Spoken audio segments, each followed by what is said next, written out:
This is a Hope 1032 podcast. Just a warning, this episode contains topics that might be triggering for some people who are listening. If you need some assistance, contact Lifeline on 131114 131114.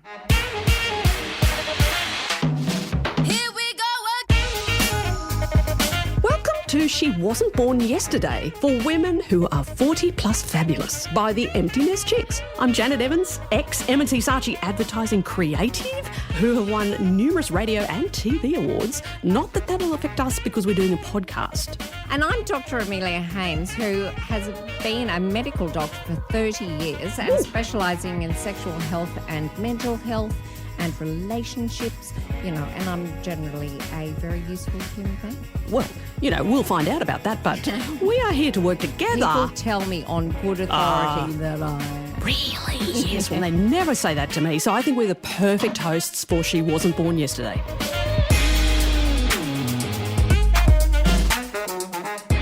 Dr. Amelia, I love hearing about women who have achieved amazing things in later life. And one of my particularly inspiring role models was, in fact, a model. Her name's Iris Apfel. She's a New York interior designer. I know her. Yes, and she did pass away recently. But I know, but fantastic. But she said, my first big job in beauty and fashion came when I was at the tender age of 90. And she is gorgeous. She's got these huge sort of big glasses with black frames, a little bit like our next guest. But anyway, the other people that I really admire, Toni Morrison, you probably haven't heard of her, but she's another American. She became a Nobel laureate at 62, and she was the first black woman to win the Nobel Prize in Literature. And I thought that was amazing because, Catherine Bigelow won Best Director Oscar at 58 for The Hurt Locker. Brilliant stuff. But closer to home, one of my next favourites is Irene O'Shea. Heard of her? No, I haven't. Please tell me about her. Well, she's 102 and she's the oldest person, she's an Aussie grandma, oldest person ever to skydive, and has used her fame to raise money for motor neurone disease. So she is a high flyer in every sense of the word. But our next guest is also a high flyer in her own right. And she wrote her first book, well, we think, at 40 plus fabulous. She's definitely fabulous. She's definitely plus. But is she 40? I don't know. We're about to find out. But she's described as a first-time writer, long-time storyteller. She left her home in Sydney at the tender age of 19, not 90, to study acting in New York. Similar to Iris, but a lot younger. Then because the Big Apple wasn't big enough, she came back and studied a juicy applied psychology course and started a consultancy. And then she wrote a book. Georgina Banks, you're a star in our eyes. Welcome to She Wasn't Born Yesterday. Oh, thank you for having me. Hi, Amelia, and hi, Janet. Hello. Do you two know each other by any chance?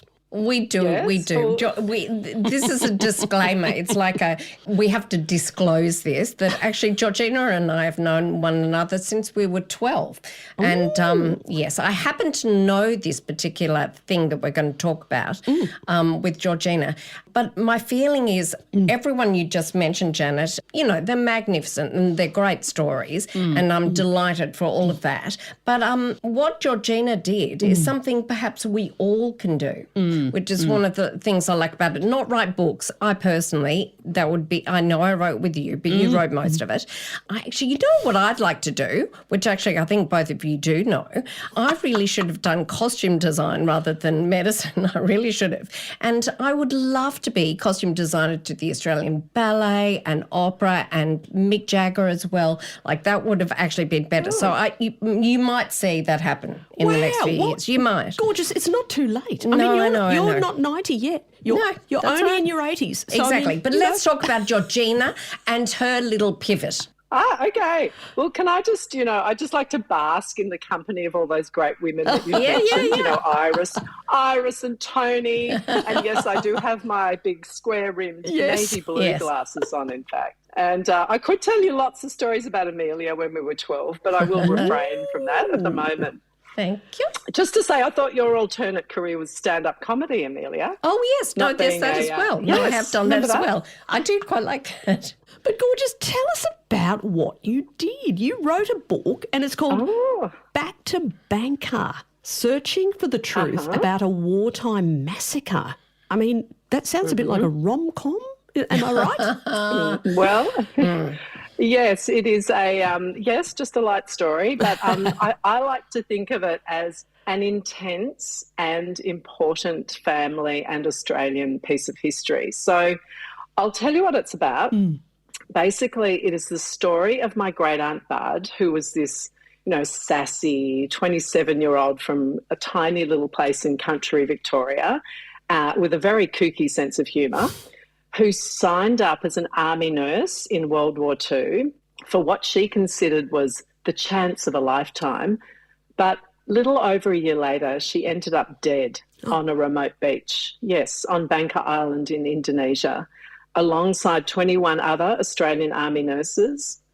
One of them actually survived, and her name's Vivian Bullwinkle. Now, many people will have heard her name, and there was actually a statue that was unveiled to her at the War Memorial last year. Wow. And that's the first statue of a woman in war. Yeah. Wow. I know. It's an incredible story, and some Australians know about it and many don't.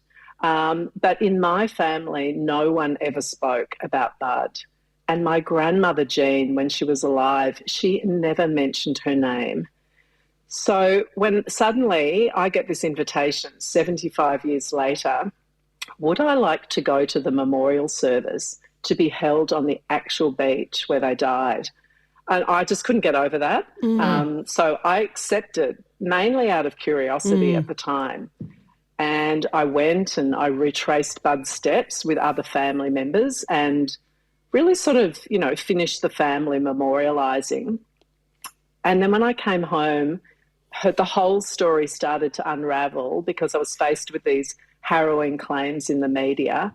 And that really sort of prompted this, desperate search really to find out what actually happened and wrestle with the aftermath and the impact of this piece of history in our family. Yeah. So... Wow. Will I tell you a little bit more about how it's structured? Yes. Yeah. Okay. Yeah. So the story has two narratives. It's got the last 48 hours of Bud's life, and this is from when they leave Singapore because they're all fleeing Singapore as it falls to the Japanese Imperial Forces, and the boat is bombed and sunk. And that is told like a novel, but it's very research-based, and I've just sort of shaded in the bits, the thoughts and the feelings. And that's also got her real letters that she wrote home from Malaya and Singapore that I've woven into it. And then there's my narrative, which is about gaps in history, silence and speaking up, and grief and healing. And it also really shines a spotlight on women in war, the vulnerability, but also their incredible strength. So that is sort of a summary of the book. And I was going to say, as someone who has totally read the book, which I massively enjoyed, actually, Georgina was really nice about it because as I was reading it, I kept SMSing her and saying, oh, my goodness, this is fantastic. And even though you know that her great aunt has died on that beach, you know that's going to happen. But Georgina is such a magnificent writer. Like, I know it's going to happen. And so the immense dread is just unbelievable. So it's a very, very readable book, like incredibly readable and very distressing, even though like we're saying it now, on this podcast, Georgina's great aunt dies on that beach, but it's still fascinating and easy to read and, very enjoyable. Thank you, Amelia. I wanted to actually know, so what was the story, without being a spoiler alert, because obviously want people to, get the book, but so they fled Singapore because Singapore was being overrun by Japanese aggressors at that time, and they escaped on a boat to this beach in Indonesia? Well, they escaped. They're trying to get to what was called Batavia at the time. Okay. Which is Jakarta now. And basically the boat is bombed and sunk. Oh. And there is around 100 or so vessels, boats, prows, sampans, all sorts of things fleeing Singapore at that time. And they are one of them. And They leave at the wrong time, and essentially they sail straight into the invasion fleet, the Japanese invasion fleet that's coming to take, various places, but Palembang, which is sort of on the opposite side, and Bangka Island. So the boat is bombed and sank, and then you have around about 225 people who are all crowded onto this boat. And there are 65 Australian Army nurses at that stage, all trying to get to shore. And they can see this island, which is Bangka Island, in the distance. And there's 2 lighthouses blinking, and they assume that there's a beach in the middle, and they're like, let's try to make it to that beach. But what happens is that the currents around the mouth of the Bangka Strait are really ferocious. And they really determine the fate, because some of them go further down around the coast, around the northwestern coast, and they land in a place called Muntok. And that's where the Japanese have headquartered themselves. But those women and other, civilians and servicemen, they end up in prisoner of war camps. And that is what is the basis of the movie Paradise Road? Yes. With the nurses that sing, yes. And sort of transcend their situation. That's the same group of nurses. Yeah. My great aunt was just unlucky because she landed on Raji Beach, and that determined her fate. So what happened on the beach when she landed? Oh, yeah, so what happened? Okay, Yeah. So Read the book, everyone. Read the book. I'm trying to be, An executive summary is there were many lifeboats that were holed, but a couple, we don't know how many, probably 2 or 3, did get away, although they were sort of half sinking and being bailed, water was being bailed out, with some of the wounded and the nurses and the civilians and servicemen. So the lucky one, well, no, not the lucky ones, the unlucky ones landed on the beach, and over a couple of days, between the 14th and the 16th of February 1942, they were washing ashore, and, they were holding on. They had life jackets and they had sort of life belts and rafts, and they were sort of making their way ashore. And another boat called the Puelo Swagi, which was full of English servicemen, around about 20 or so of them also made it ashore. By the sort of morning of the 16th of February, you have at least 100 people on that beach, and many of them are wounded. And the nurses have sort of set up these makeshift hospital, but they hardly have any equipment. They might have a bit of morphia and some bandages. But it's clear that they're not going to be able to survive. They found water, but they don't really have any food. So they make this executive decision or collective decision under Sedgman, who is in charge, and he was the first officer of the Vina Brook. And they decide that they're going to have to hand themselves in, because they know from a little village that they've made a trek to inland that the Japanese have taken the island. So they unanimously, but obviously reluctantly, decide that they'll hand themselves in under the Geneva Convention, and they send off this little advance party. Plus, very luckily, the women and the children on the beach have also gone ahead, so most of them end up surviving, not all of them. And around about 10 in the morning, Sedgman comes back with a group of Japanese, soldiers who all have guns with bayonets attached. Yeah. And around about, we don't know, 15 to 19 of them. Sedgman says to the officer in charge, who's sort of dressed in a suit and carries a sword, we're trying to hand ourselves in under the Geneva Convention. And all the nurses have Red Cross armbands, and they've made a makeshift Red Cross armband that's hanging by the shore on a stick. Instead of taking them in, basically the officer makes them all stand up and divides them into 3 groups, 2 groups of men and the 1 group of women, which is the nurses, 22 Australian Army nurses and 1 civilian woman. And they basically march the 2 groups of men down the beach and around the headland into a small cove, and they bayonet and shoot the lot of them. And then they come back for the nurses. Now, the official story that's always been told and been accepted is that they then motioned for the women to stand, and the nurses, they linked arms and they carried and supported those who couldn't walk, and they fixed their eyes on the horizon and they walked towards the water as though they were in a trance. And as they reached sort of knee deep into the water, Matron Drummond said, "Chin up, girls, I'm proud of you and I love you all." And then a machine gun opened fire and basically went up and down the line and machine gunned the lot of them. They all fell forward dead into the water. And Vivian Bullwinkle was shot, but she actually wasn't dead. And so she then pretended that she was dead and was shocked that she wasn't, and waited until she thought the coast was clear, and then she sat up and she ran into the jungle. Wow. Yeah. That's phenomenal. I know, isn't it? It's just such a huge story. Did you say your grandmother didn't want to Talk about her? Yeah, well, actually, Georgina's book is so marvellous because you get Georgina's story in there as well, and her family story more thoroughly in there as well. So, yeah. Yeah, so it's such a hard question to answer, and it is one that I try and address, and I have these conversations in the book with my aunt, Sally, who was really, I guess, the holder of all things Bud, and she had her letters that she gave to me, a bit like a passing of the baton, like I really wanted to do something, but it was too hard, and, you know, there's too much silence in our family, and I was just too close to it. So, you have it. You do something with it. But basically, she said to me that there was this beautiful picture of Bud. She's quite handsome and sort of a bit rakish, and she's got her army uniform on. She's got this hat. It's sort of tilted. And anyway, so Sally said that when she was a kid, that portrait of Bud used to hang in her grandparents' cottage in Cheshunt in rural Victoria. And Sally thought as a young girl that it was like a really severe-looking woman on the wall, but somehow she knew that she wasn't supposed to talk about that woman or mention her name. And she also knew that there was this, like a raffia triangular box that was on the sideboard of her grandparents', you know, dresser. And she knew that there was things in there. She somehow seemed to know there was probably letters in there, but same thing, she knew she was not allowed to open that box or read any of those letters.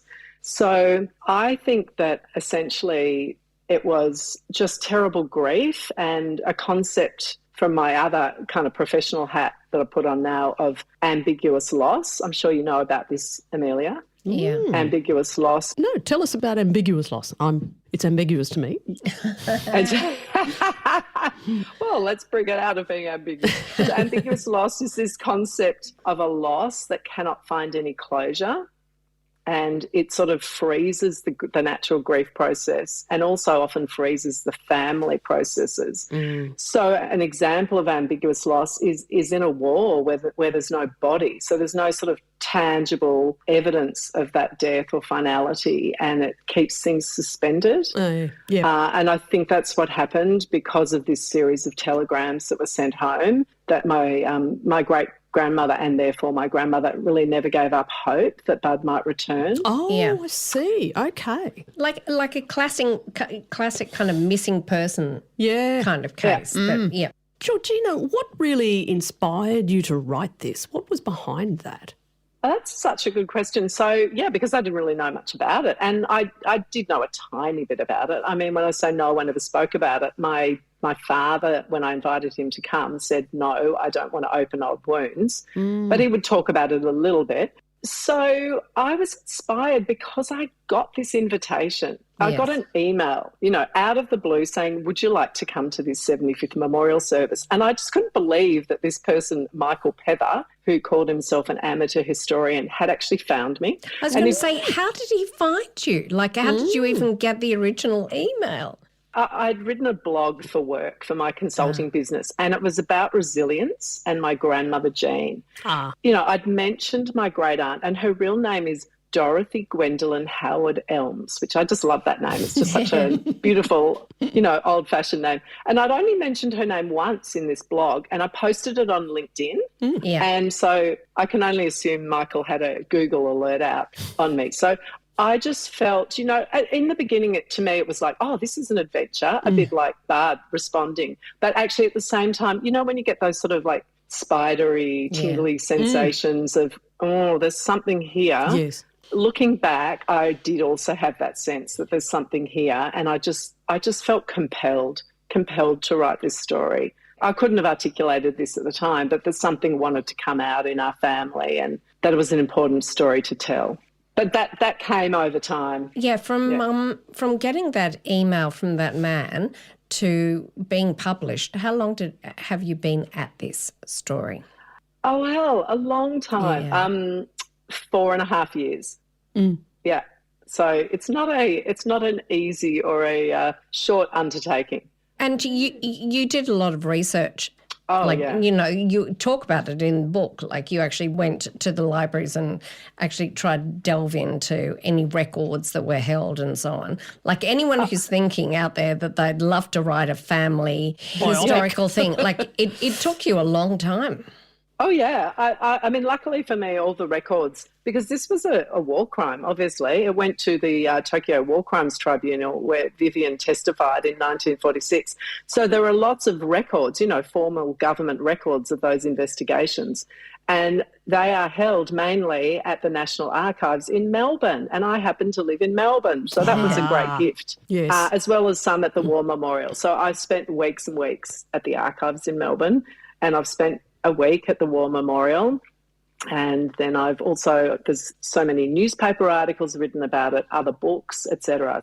And that was really hard because I was not a historian. I really wish I had been. It would have, you know, made my life a lot easier. But it was really fascinating to try to piece all these different accounts together. Yes. Yeah. And learn to write. Yes. And I was just saying I had to learn to write as well because I'd never written before. Although, remember our beautiful Year 12 English teacher, Amelia? Yes, I do. Mrs. Farrelly. So, yeah, if she's out there, shout out to you, Mrs. Farrelly. I used to love your... Mrs. Farrelly. I know. Excuse me, I'm sure you did a lot better in all your essays than I did. Much as I love 3-unit English, it was kind of the reading I liked, not the writing of the essays. Not whereas the writing. I think you were more than competent, yeah. Just make stuff up. Oh, thank but you. not in this case. Yeah, that's right. I couldn't make stuff up in this case. Yeah. I don't know, but actually, no, it fascinates me because you kind of did. So I've been told by my son, who also can write, that there is, you know, this thing called creative non-fiction, which your book very much is, creative non-fiction. Yeah. It is non-fiction, but also there is a very clever narrative that Georgina, you see, I think that's where the book is genius, and I'd like to kind of encourage people to read it because it is actually that you did set your mind to actually putting yourself right inside Bud's, what she might have gone through on the beach. You wrote as her. Yes, exactly. So it's a third-person present tense narrative for any aspiring writers out there. It's like a reimagining or a dramatisation of what she went through. But this was really hard because where the facts exist, I absolutely stuck to them because I really wanted, especially when I'm contesting history, I was very determined that I wasn't going to go beyond. So really what I've imagined is what she was thinking and feeling and which of those patients that we know were on the beach might she have been nursing and what sort of conversations would she have been having with them. That's the stuff I've made up. And that was really fun actually because I really wanted this book not to be a distant history book. I wanted it to be very personal, very intimate so that the reader could try to experience what was happening as it unfolded.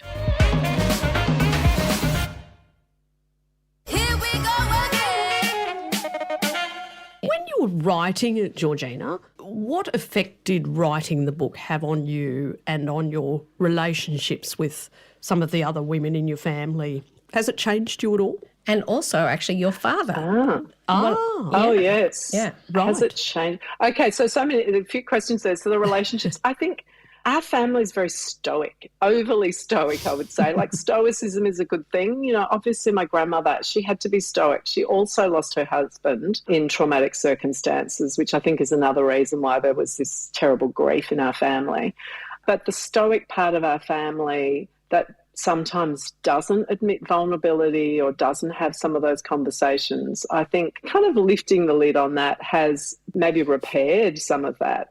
You know, I don't want to be too Pollyanna about it, but I think that there have been some conversations maybe that have you've been aired opened it. up. It's aired it. It's allowed it. It's allowed some oxygen to come into it, maybe. Yeah, that's a beautiful way of putting it. And it definitely has prompted some conversations. So I think that's been a bit of a heal.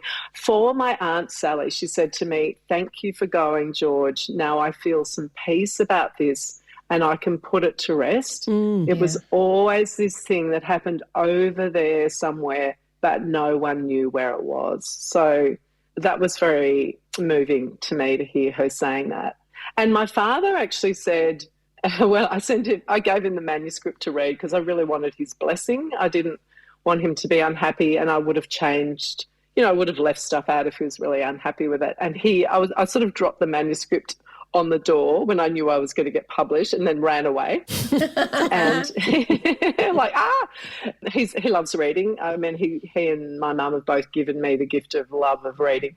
And he read it in a day, and then he texted me and he said, "Good job, George." Ooh. I can see. Very nice. I can see why a few people want to publish it. And then he said, "By the way, it is not the HMAS, whatever. It's HMAS. And also, drains do not go in a circular direction in the southern hemisphere." And I was like, if that is all you have to say about my book. That's stoicism right there. Yeah, I am so lucky. I will take that. Bud even mentions him, doesn't she, in some of the letters home? Like she mentions her nephew, Rolly, which is Georgina's dad. So, wonderful. I know, that's so cute, isn't it? Those little references. Yeah, I was going to say it all kind of pulls together. I mean, it was nice for me because I do know Georgina's family. So she's writing about her family and about her great aunt. And I'm sort of thinking, yes, that feels like her sister. Yes, that feels like her dad. Now, Georgina, in the kind of blurbs about the book, online, it says you attended the 75th memorial service, you stood on the sand where Bard and the nurses were killed, and laid a wreath of chrysanthemums in the sea, wet with the tears of generations of my family. Mm-hmm. Beautifully put. Yes. Bit of oxygen there. But on returning home, I was faced with allegations of darker truths in the media, of sexual and violent crimes, and that they had been airbrushed from history. What did you mean by that? Yeah, so I probably give a content alert to your listeners. I won't go into too much detail, and I really do. I'm very careful in the book because this is contested history and some people would dispute me. But I believe that there is significant circumstantial evidence to say that this happened, and it's not just me, there's other historians, etc., that say as well. But what happened was I got back and I thought, well, that's the end of that, and I felt we have put this, to rest in a way in our family.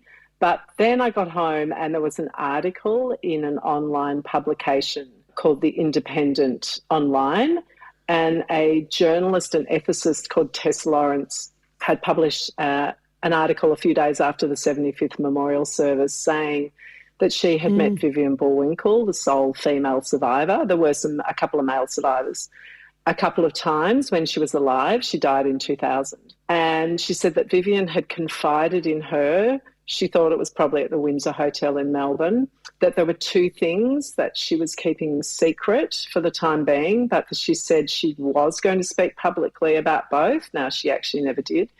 But she told Tess that she was tortured by these secrets and that her sense of justice was offended. So the first one was that Vivian said that most of us, meaning her and the women, had been violated, in her word, by the Japanese soldiers beforehand. And the second matter was that she wanted to put this in her statement for the Tokyo War Crimes Tribunal, but that she was ordered not to by the Japanese government. Mm-hmm. And that really caused her great anguish and mental and emotional distress. That's fairly heavy, isn't it?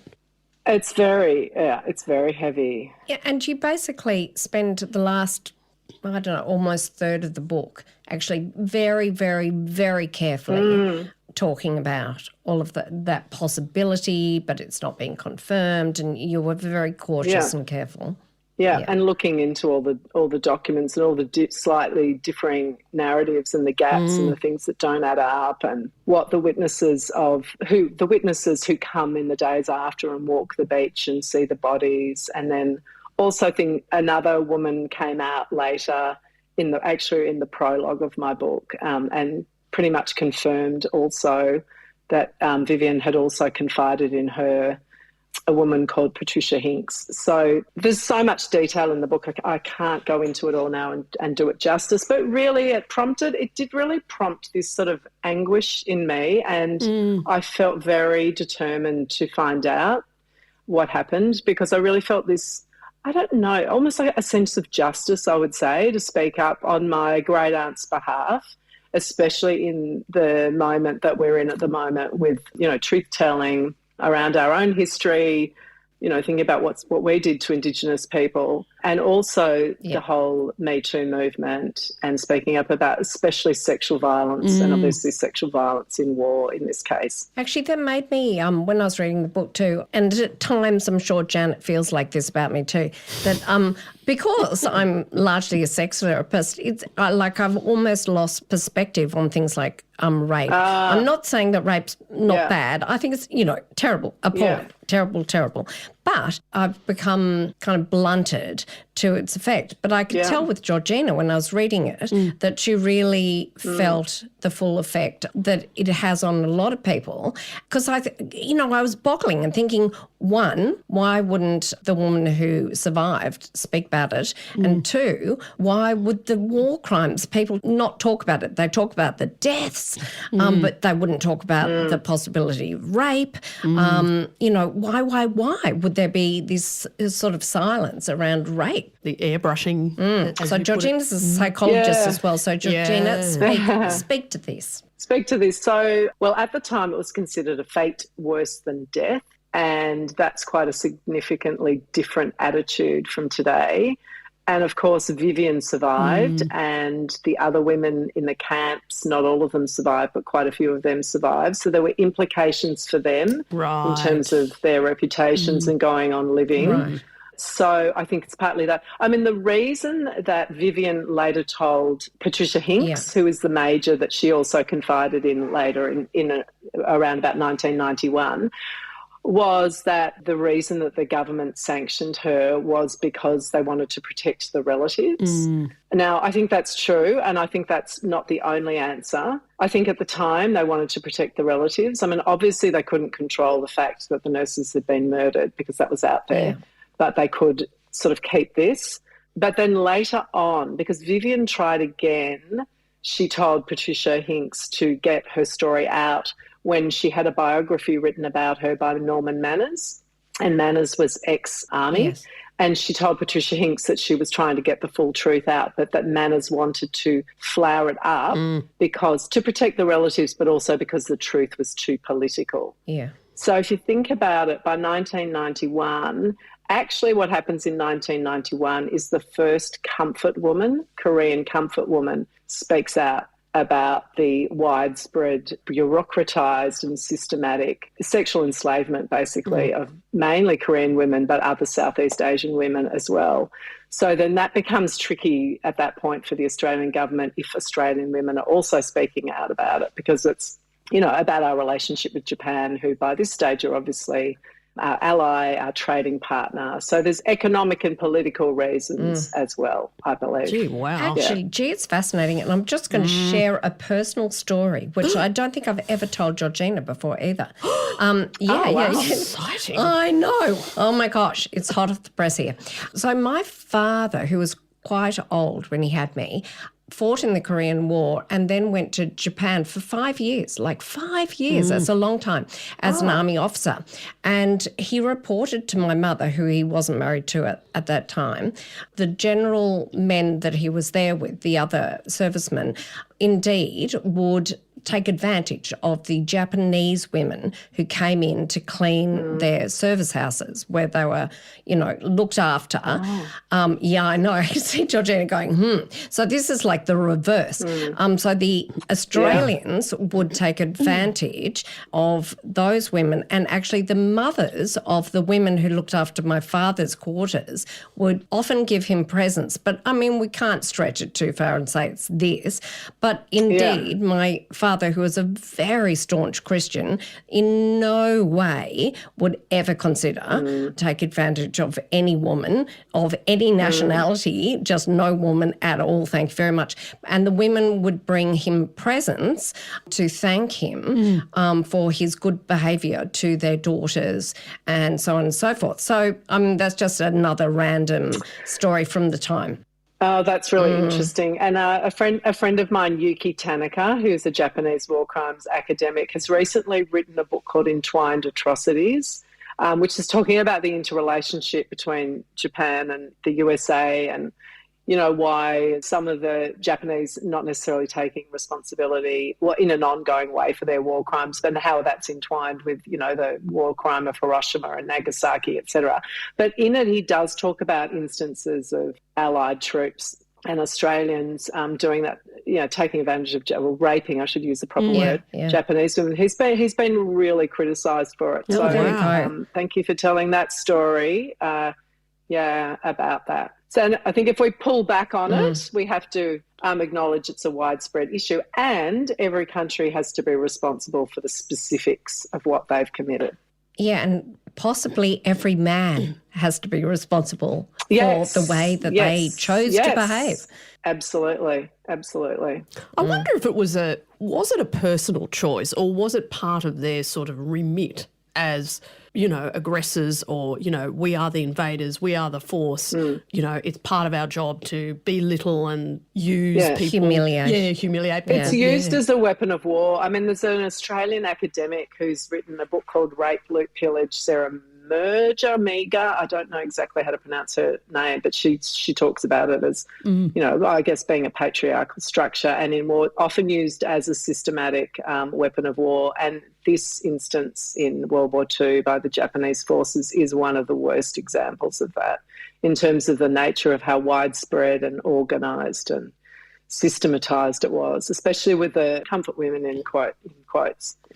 Sexual military slaves. Just that word sounds really dodgy, doesn't it? Comfort woman. Comfort Very woman. dodgy. Yeah. How did you feel after you'd written it? Was it cathartic or It's such a hard... I know. I feel for you talking to me about this. It is such a difficult topic. Yes, I felt so many things. I felt quite traumatised by it. I mean, it is such a traumatic subject as I was writing, not just about that it happened in my family and this sort of intergenerational grief, but just sitting in the in the archives and the War Memorial and reading these records, just sort of considering the, you know, really the depths of depravity that human beings can sink to. I think that is very difficult. It is difficult. I found it difficult to sit with. But then on another level, I felt, you know, that I'd spoken into something for these women. I felt really proud about that, and that's what I wanted to do. And I hope that they, you know, obviously they're not alive anymore, but I wanted to honour them in that way and also tell not just this element of their story, although it is at this moment I felt it was an important part of it to tell, but to talk about them in a broader sense and, I guess, breathe new life into them as human beings. So I do feel really pleased. The other element is that I love writing. So even though it's traumatic subject matter, there's actually this really joyful element to it as well, that I was reconnecting with my creative impulse, which obviously I had when I was an actor. And then, you know, I've got my consulting business, but I feel like I reconnected with a part of myself. And in a way, my great aunt gave me this incredible gift and Michael Pether, who found me via my blog, because now I've got this love of writing, and I didn't know I wanted to be a writer when I grew up, did I, Amelia? I always wanted to be an actor. Well, exactly. I was surprised, but then I thought I probably shouldn't be surprised. I'm you know, she could have had that thought and I wouldn't have known. She did so well in Year 12 English. I mean, why wouldn't she? But I didn't actually have that thought. That's what's so funny about all of this. I never thought, I want to be a writer. Occasionally I used to go around saying to my daughters who were now 21 and 24, but at the time they were teenagers, and I'd say, you know, one day I might write a book. But it was sort of a vague idea, and I thought I'd write about, you know, leadership or coaching, or, you know, something in my professional life. And my youngest daughter, who's called Frederica, but we call her Freddie for short, she goes, "No offence, Mum." And you always know when there's definitely offence. Yeah, no offence, here we go. Mum, but you're actually not writing a book. So I was like, oh, okay. What? Well, she was basically saying to me, but you say this, you go around saying this, but you're not doing it. So, you know, either shut up and stop saying it, or actually write a book, you know. Or make it happen. It's kind of pointy though, in true. Yeah, it was a good wake up teenage slap in the face. I was going to say the other hilarious thing that you say about Freddie, when you're working on it, I think it's good, Mum, that you've got this little hobby. You've got this hobby at 40 plus. And it took Georgina, like years of careful research, and she called it a hobby. And she also said, it's better than a midlife crisis, Mum. No sports car, no. I know. Something else really funny was Scarlett's boyfriend at the time used to come over, and he was like at uni and super bright, you know, doing lots of politics and all that. And he used to say, he said to me later, he said, I used to come over and I felt really sorry for you because you were sitting at your dining room table, like typing away.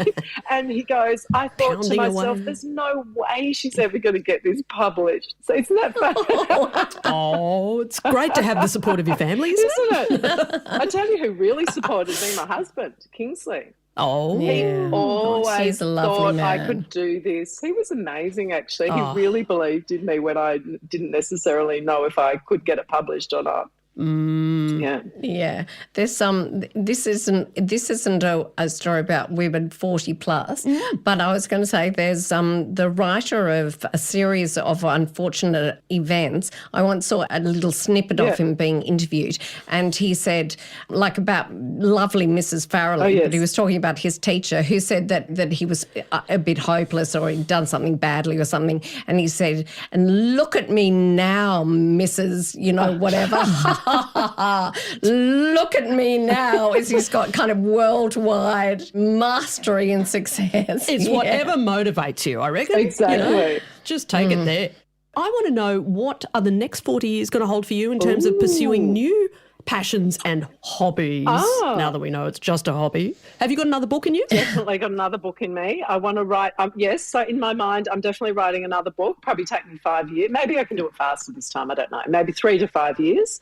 And then, I'd like to write I definitely want to write 2 more books if I can. At least, but I'll just go for 1 and then hope for 2. But my thing is, I do get a bit overly excited, ambitious. I don't know if ambitious is the wrong word, but just wanting to do stuff. So I have to be careful that I don't overcommit myself. So, like, I love singing. And I like singing in choirs, and I would love to sing in another choir again because I just find it so uplifting and joyful, and I love the harmonies. But this is a good example of me being overly ambitious. So I joined a choir. I have been in a choir. I was in the Melbourne Mass Gospel Choir in Melbourne, which was really fun when I first joined. And then I joined another choir, and I can't even remember the name of it, which tells you something. And I'd been in it for at least a term, and my husband, Kingsley, was looking through our credit card statement one day, just, you know, when you check to make sure that you're not getting scammed. He wasn't checking on me. Scammed. He wasn't financially controlling or anything. And then he said to me, "Are you in a choir?" And I was like, yes. And he goes, so I think that tells you how often I actually went to this choir. So anyway, so I do want to be in a choir again when I have time, write 2 books. And I really want to go and live in France. I've always wanted to do that. Ooh. Yes, and go back. Another teacher of ours, Amelia, Madame Unsworth. Oh, yes. So I've been trying to reconnect with my French. And maybe I can combine my writing and France and do a residency. I was going to say. Well, you could. That's tax deductible. Tax research. Exactly. And I'd like to do some more hikes, you know, while I'm still fit and well enough to do that. Yes. All these marvellous options. So they're my plans. Yes. Passions at 40 plus. Exactly. Marvellous hobbies there, Georgina. Just little pastime. Gorgeous. Little nothings. Now, you need to give us a cheeky sneak preview of these books. Now, what's your passion? What's dancing on your mind? Even if you choose to write on something totally different. I mean, a lot of people roll their eyes at me when I say this, but I really am quite fascinated about the mushroom lady. You know, the mushroom. Oh, yes. I know. Absolutely. So obviously there are lots of, there are already podcasts. My sister, who's a TV producer, said there's a TV show. Everyone wants to do that. And there'll be a journalist who gets in there and writes a book really quickly. But I'm not a journalist, so I would be trying to write a different type of book about the human drama. And I'm not sure, because obviously I have to get... So a recipe book? Not a recipe book. Not a death cap recipe book. No, definitely not. Anyway, if anyone out there listening has an amazing story, please let me know, because I just have to find something, that I'm passionate about to write for 3 to 5 years on. Yeah. Well, what would you actually say to our audience, to people listening today, especially those of us who are 40 plus fabulous, about pursuing your passions and your interests? Yes. I just would love to say to you all, please do not let fear run your life. Because often I think the reason that we don't do these things is because we think fear's a strong word. Oh, I'm not going to be successful in this. There's a risk. I don't want to offend people, all those types of things, or I'm just not going to be good enough. So I say, imagine yourself at the end of your life. What do you want to look back on? What sort of life? What was it when you were a kid that you really connected with, that brought you joy and that you felt really alive when you were doing it? I just say you want to tap into that and live out of your values and what gives you meaning and joy. I mean, obviously my project, there was a lot of grief in my project as well as joy, but it was very meaningful to me, I think. Yes. So I'd say go for it. You've got to treat it like, you don't know if you'll get rid of that idea of being successful. You've got to do it for...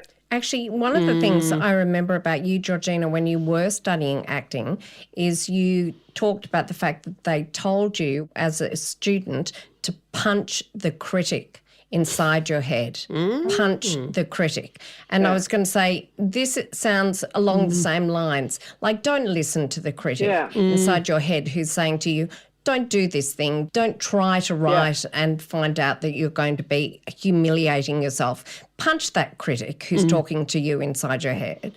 I like that. Let that stop Punch you. the critic, or to take an act. Anyway, this is us talking shop now, Amelia and I. Acceptance and commitment therapy. Just let the critic be there and name it. Oh, here comes my critic. Oh well, I'm not going to be dictated by my critic. I'm going to lean into my values. You can still punch them, but you can also be quite nice to them and go, "Hello, welcome." Of course, you're rabbiting on about this. Yeah, exactly. Welcome. Give me some ideas. Welcome, critic. Give me some ideas. But, and also change the question. Like, if I had have said to myself, am I a good enough writer? Am I a good writer? The answer would be no. Of course you're not a good writer when you start writing. You've got to learn. So change the question, am I a good painter? Am I a good whatever? To how do I become a decent writer or a decent painter? And then it just frees you up to just basically start learning. And get onto Carol Dweck's, a growth mindset. Google Carol Dweck growth mindset if you want some sort of tools on how to change the mindset and the way that you approach. Because all that stuff is so freeing. Because when I was an actor, I was such a perfectionist and I wasn't very resilient and I didn't know any of this stuff. I had to go off and study applied psychology to learn it. And I also was a lot younger. But I think if I had have known and approached it in a different way, it would have just made life so much, maybe not easier, but it would have been a different way of approaching it. In my summation of all this, just give it a red hot crack. Yeah, exactly. You know what I mean? Exactly. Just give it a crack. What's the worst thing that's going to happen? You might embarrass yourself. Big deal. Who cares about that? We're all too old to care about that too much. And also no one else cares. Like, how you think, oh my God, it's so embarrassing. Yeah. But no one else cares because they're too worried about embarrassing themselves. Yeah, that's right. Yes. They're listening to the critic. Yes. Well, this is a very easy little chat that we're having here, but we must let Georgina go. Oh, Georgina, don't go. You'll be keeping an eye out for that next book. But before you go, we actually have a very exciting announcement. Oh, yeah. Just for people listening to this particular episode of She Wasn't Born Yesterday, because Georgina would like to give away 5 complimentary copies of her fabulous and fascinating book, Back to Bangka, Searching for the Truth About a Wartime Massacre. That's the full title. All you need to do if you're listening to this is go to the win page at Hope 1032 and answer a ridiculously easy question in order to win. Fingers crossed. Okay. 5 copies. That's insane, Georgina. Thank you very generous, Georgina. Did you sign them before you sent them? You know what? I forgot. I feel so bad. Georgina. We might have to do something about that. Anyway, don't worry. Anyway. There's other like, you idiot. How could you? Anyway, I'll be kind I to might myself. sign them for you, Georgina. How do you spell Georgina? I could sign them and send you some bits of paper or something. Anyway, we'll workshop it. We'll workshop it. Yeah. We will. Love Banksy. Banksy. It might be taken. Exactly. Well, anyway, thank you so much, Georgina. It's been absolutely remarkable. It's like, what a terrible time in history, and congratulations on exposing it, giving it air. Congratulations on, on actually going, yes, I'm going to do this thing. Yes, and doing it. Thank you so much, and lovely Well done. talking with you both. Thank you.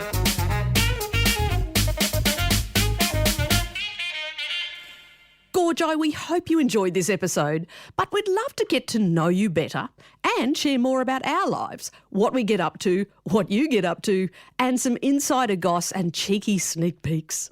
So why not join our Facebook group?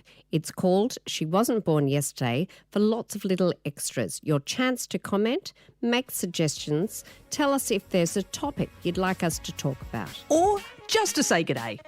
Either way, join us next week on She Wasn't Born Yesterday. We look forward to your company.